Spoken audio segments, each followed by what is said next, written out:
This time on Documentify TV, divers in Wisconsin were scanning the bottom of Lake Mendota when they spotted something strange buried in the silt. At first, it looked like a log, but the shape was too perfect, too engineered, too intentional. When they brushed away the mud, they realized they weren't looking at a tree. They were looking at a canoe, a dugout carved from a single massive log. That alone would be a headline, but here's the part that shocked archaeologists. They didn't just find one canoe, they found 16. One of them is older than the pyramids of Egypt, about 5,200 years old. Why this location, and why does the timeline stretch across entire civilizations?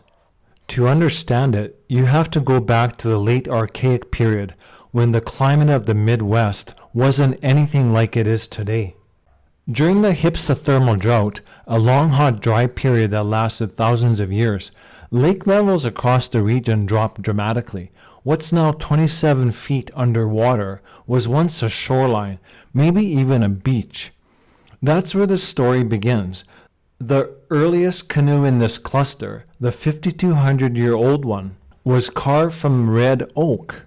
But that raises a problem. Red oak is terrible for boat building.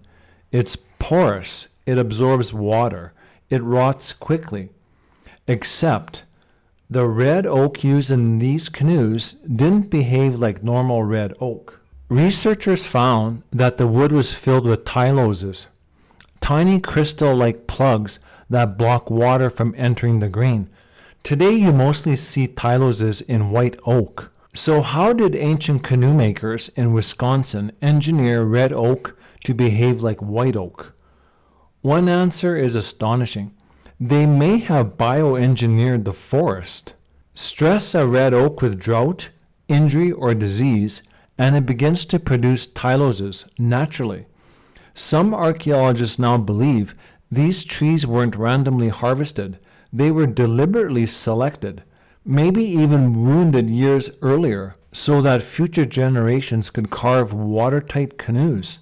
This wasn't simple woodworking. It was long-term resource management, and that ties directly to the biggest mystery of all. Why are 16 canoes clustered in one place? Normally, shipwrecks happen all at once, but these vessels aren't from a single day, or even a single century. They span the Late Archaic, the woodland cultures, and even Mendota period. So this isn't a disaster site. It's not a mass sinking. Archaeologists now believe it was a canoe cache, an ancient parking lot. Here's how it worked.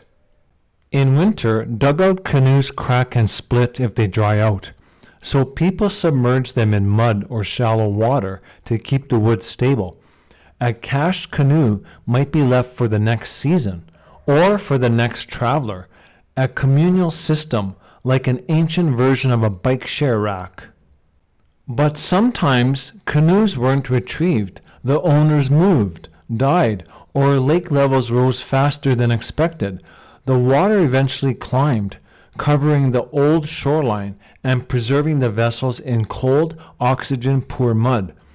That's how 16 canoes ended up buried under Lake Mendota, forgotten, sealed away, and protected for thousands of years.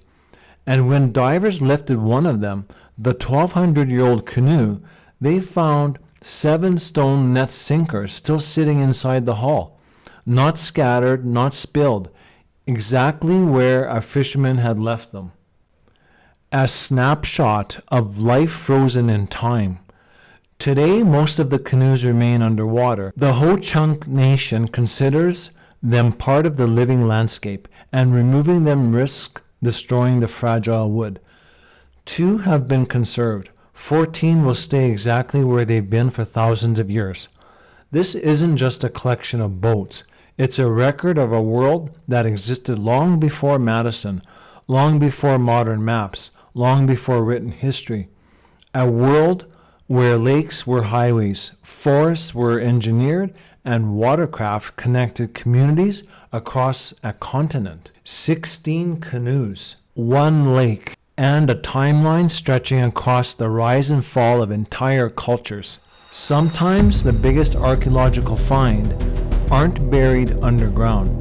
They're waiting quietly under the water, exactly where someone left them thousands of years ago. That's it for today's video, folks. See you next time right here on Documentify TV.